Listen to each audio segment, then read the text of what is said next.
Et si, en moins d'un souffle, la frontière du Sahel s'était changée en une véritable muraille de feu, bouleversant à jamais l'équilibre d'un continent? Ce matin-là, le 2 février 2026, l'aube se lève sur le sud du Burkina Faso. Mais la lueur qui fend l'horizon n'est pas celle du soleil. C'est un souffle brûlant, une onde de choc qui balaie la savane. Chaque seconde devient une menace. Ce moment, à lui seul, évoque les matins fatidiques de l'histoire, comme l'aube du 6 juin 1944 en Normandie, où le bruit sourd des bombardements annonçait un bouleversement mondial. À 5 heures du matin, dans le silence tendu précédant la prière, un ordre fuse sur les réseaux cryptés de l'état-major burkinabé. Feu à volonté. 3 mots simples, glaçants, qui pulvérisent toutes les hésitations et brisent la doctrine défensive d'hier. Ce n'est ni un accident, ni la réaction désespérée d'un avant-poste isolé, mais bien une déclaration de guerre totale contre toute ingérence étrangère sur le territoire de l'Alliance des États du Sahel. Pour mieux saisir la portée de cet ordre, il faut le comparer à d'autres moments charnières de l'histoire militaire.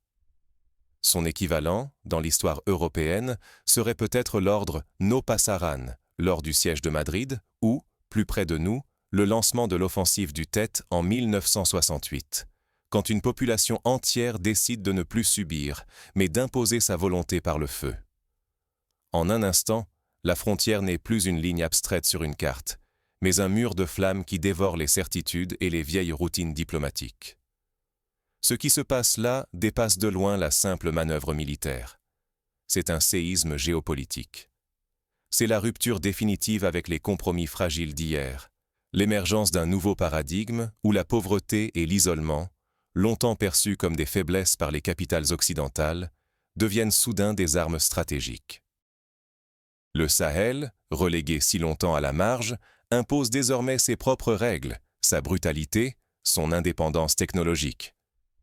Pour la première fois, ceux qui étaient considérés comme des spectateurs du jeu mondial deviennent ses arbitres. Comprendre cet instant, c'est saisir le moment précis où les anciennes puissances perdent la main sur un jeu qu'elles croyaient maîtriser à jamais. Ignorer ce basculement, c'est risquer de s'enfermer dans les vieux schémas coloniaux et de perdre toute capacité à anticiper les secousses qui s'annoncent. L'influence, la sécurité régionale et l'essence même de la souveraineté sont désormais en jeu. Mais comment en est-on arrivé là? Pour comprendre l'ampleur du choc, il faut revenir sur les heures, les semaines, les mois qui ont précédé cet ordre irrévocable. L'aube du 2 février 2026 n'est pas née d'un éclair soudain, ni d'un hasard. Depuis des mois, la frontière sud du Burkina Faso bruissait d'une tension invisible. Allées et venues suspectes, colonnes furtives, renforcement méthodique de positions ennemies dissimulées dans la brousse. Des scènes rappelant les préparatifs de la guerre d'Algérie, où chaque olivier, chaque masure pouvait abriter un agent ou un réseau clandestin.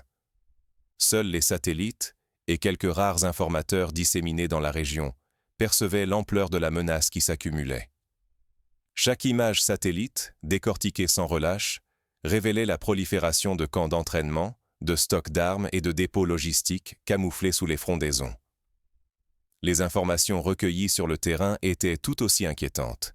Arrivée nocturne de véhicules blindés, mouvements coordonnés de groupes armés, présence discrète de conseillers étrangers.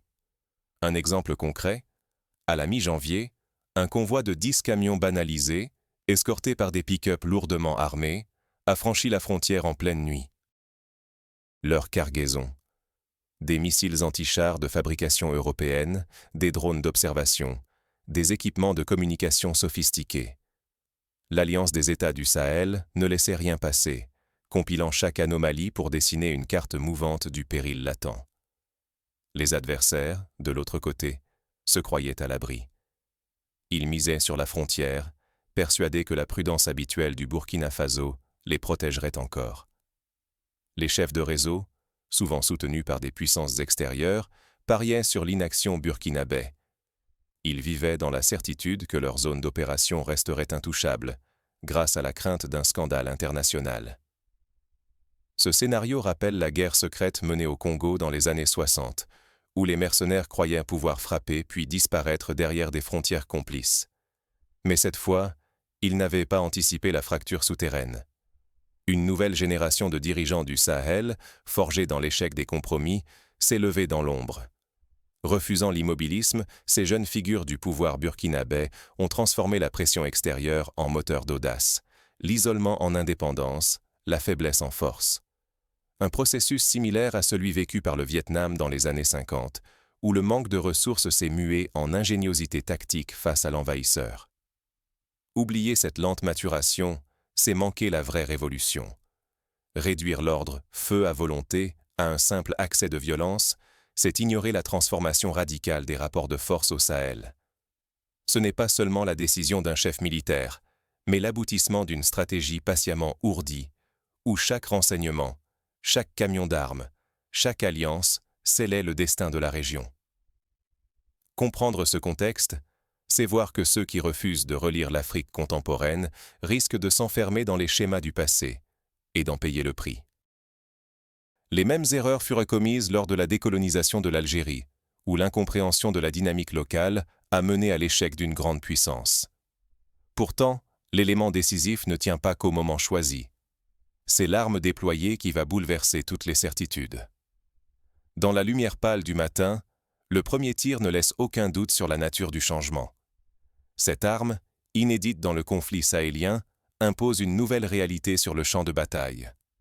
Le BM-21 Grad, héritier des Katyusha soviétiques de la Seconde Guerre mondiale, n'est plus juste un camion. C'est devenu l'instrument froid d'un effacement méthodique, déjà vu lors de l'offensive syrienne à Alep en 2016, où la saturation de feu avait été décisive. Imaginez, 20 batteries, chacune capable de lancer 40 roquettes, tirant en synchronisation. En moins de 20 secondes, plus de 800 projectiles traversent la nuit, transformant chaque mètre carré en cible. Il n'existe plus de refuge, plus de distinction. L'objectif, ce n'est pas un homme, mais tout un secteur, effacé d'un geste. La précision n'est plus la priorité. Ici, seul compte la saturation, l'écrasement total. La suppression quadrillée embrasse la brutalité, assume l'idée d'engloutir l'ennemi sous un tapis de feu. Désormais, dissuader, c'est menacer d'annihiler toute une zone en un instant. N'importe qui, où qu'il soit, peut disparaître sans avertissement, comme lors de l'utilisation des lance-roquettes multiples par l'armée irakienne lors de la guerre Iran-Irak. Ce message va bien au-delà des combattants. Il cible les arrière-gardes, les élites, les populations des États alentours. Le fracas des salves, la lueur des incendies à l'horizon, fissure l'illusion d'invulnérabilité. Pour la première fois, les grandes villes côtières sentent que leur sécurité dépend du sort des villages sahéliens. L'artillerie parle un langage universel, s'adressant à ceux qui croyaient leurs frontières inviolables. L'effet psychologique rappelle celui de la Blitzkrieg allemande en 1940, quand la vitesse et la puissance de frappe pulvérisaient le moral des adversaires plus encore que leur défense matérielle. Mais l'onde de choc n'est pas que matérielle. Elle est psychologique. Les populations des deux côtés comprennent soudain que le monopole de la violence a changé de main. À Ouagadougou, on découvre une nouvelle capacité de riposte. À Abidjan, à Lomé, l'angoisse s'installe. Si la guerre peut frapper à tout moment, que vaut la protection de l'État ? Désormais, la souveraineté se mesure à la capacité de maîtriser cette terreur technologique. Celui qui peut effacer des poches entières impose sa volonté. La retenue vole en éclats. Les vieilles règles héritées de la colonisation meurent. Dans ce nouveau jeu, la pauvreté se fait force, car elle ose ce que d'autres ne tentent plus. Pourtant, derrière la mécanique implacable du grade, un autre bouleversement se prépare. Celui de la coordination, de l'intégration technologique, qui va bientôt faire basculer la guerre du Sahel dans une ère inédite. La doctrine du feu s'appuie bientôt sur une intelligence nouvelle, mêlant drones, réseaux et détection avancée. L'équilibre du Sahel s'apprête à changer, une fois encore. Cela rappelle la révolution de la guerre en Ukraine en 2022, où l'utilisation massive de drones bon marché a transformé le champ de bataille, permettant à une armée moins équipée de déborder un adversaire technologiquement supérieur. Et si la pauvreté du Sahel devenait, contre toute attente, l'arme fatale. La faiblesse budgétaire du Burkina Faso, loin de l'entravers, l'a obligé à réinventer la guerre, créant la surprise sur toute la ligne. En moins d'une année, l'armée burkinabé s'est transformée. Les anciennes cohortes mal équipées ont disparu, remplacées par une force hybride, drones conçus localement, guerre électronique improvisée, commandement en temps réel. Jadis moquée, l'armée inspire désormais la crainte. Des exercices conjoints avec le Mali et le Niger, organisés dans le plus grand secret, ont permis d'affiner les tactiques d'artillerie de saturation, de synchroniser les frappes, d'optimiser la logistique. Le vieux mythe s'effondre. L'Afrique serait incapable d'exploits militaires. Après cette opération, l'idée devient risible. Les communications brouillées, les frappes synchronisées, la confusion dans les rangs adverses, tout révèle une maîtrise inédite de la technologie. Un lieutenant burkinabé, interrogé à chaud, résume. Nous ne combattons plus avec ce que nous avons, mais avec ce que nous inventons. La vraie révolution est ailleurs, l'économie de la guerre.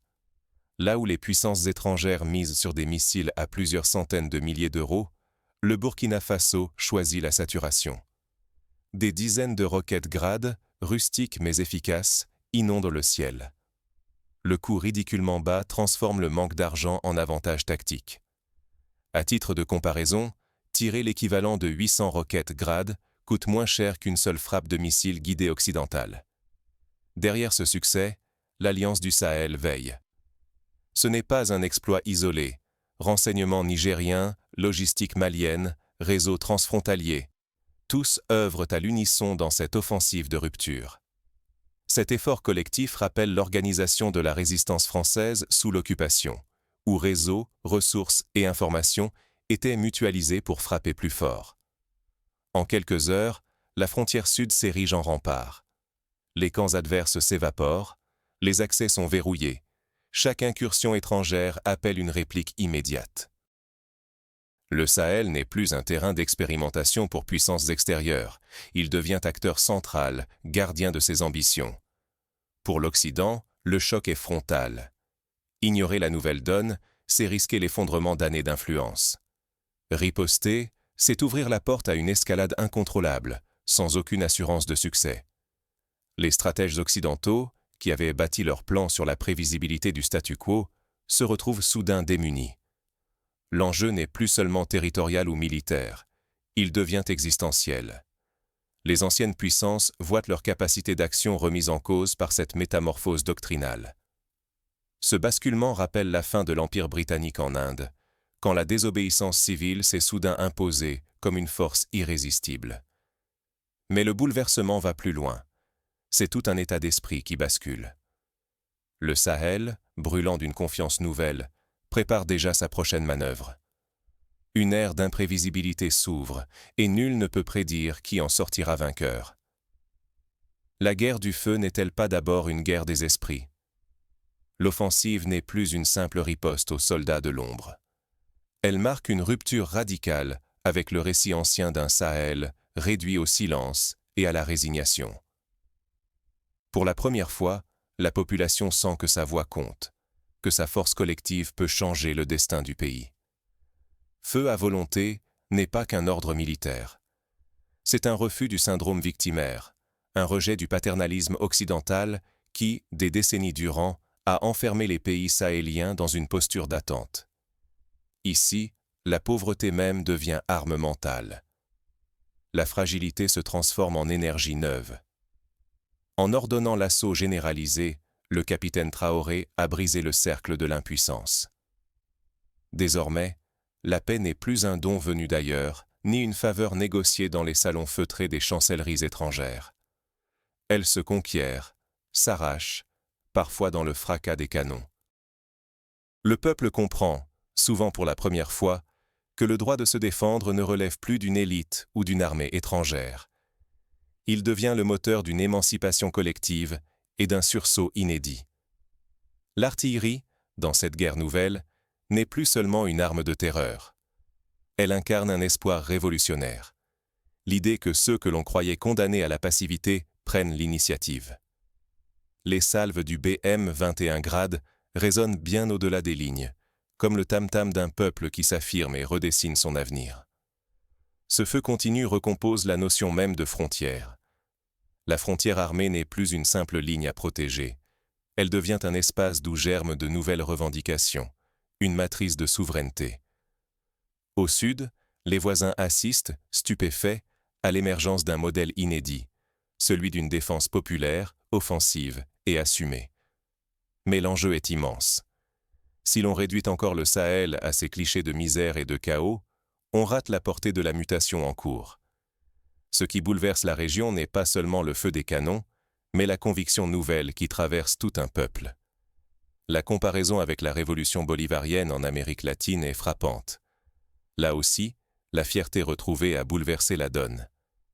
Dans la poussière et la fumée de la guerre, c'est un ordre inédit qui s'esquisse. La souveraineté n'est plus négociable. Elle se construit à coups de volonté et de salve. L'exportation de ce modèle du Sahel pose une question brûlante.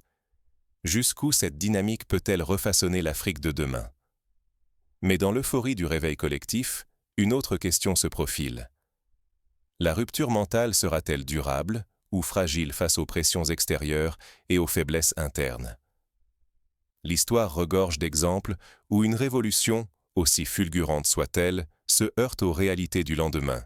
La Tunisie de 2011 ou encore l'Angola dans les années 80.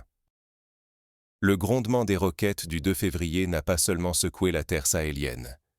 Il a fissuré d'antiques certitudes, faisant taire jusqu'à la prétention d'un ordre imposé de l'extérieur. Les images diffusées sur les réseaux sociaux, montrant des villages entiers en liesse autour des batteries Grad, témoignent de ce basculement historique. Ce matin-là, quelque chose d'irrévocable s'est produit. L'Afrique de l'intérieur a décidé de ne plus attendre d'autorisation. Désormais, elle trace ses propres frontières, impose son tempo et refuse tout carcan hérité de la dépendance. L'ordre « feu à volonté » donné par le capitaine Traoré n'était pas un simple réflexe militaire. C'était un acte fondateur, une déchirure adressée à tous ceux, adversaires visibles ou mains invisibles, qui pensaient que le Sahel resterait prisonnier de la faiblesse. Ce geste rappelle la déclaration d'indépendance du Ghana en 1957, qui a ouvert la voie à la libération de tout un continent. La pauvreté du Sahel cesse d'être une fatalité. Elle devient un moteur. Son isolement géopolitique, longtemps perçu comme un fardeau, se mue en socle d'audace. En optant pour l'artillerie de saturation plutôt que la précision chirurgicale, l'Alliance des États du Sahel a inversé le rapport de peur. La surprise change de camp. Le vieux jeu de l'attente s'efface. Pour la première fois, la doctrine de l'anéantissement total supplante la défense passive. Le message est limpide. Toute tentative d'ingérence, d'où qu'elle vienne, sera désormais écrasée sans détour, sans appel.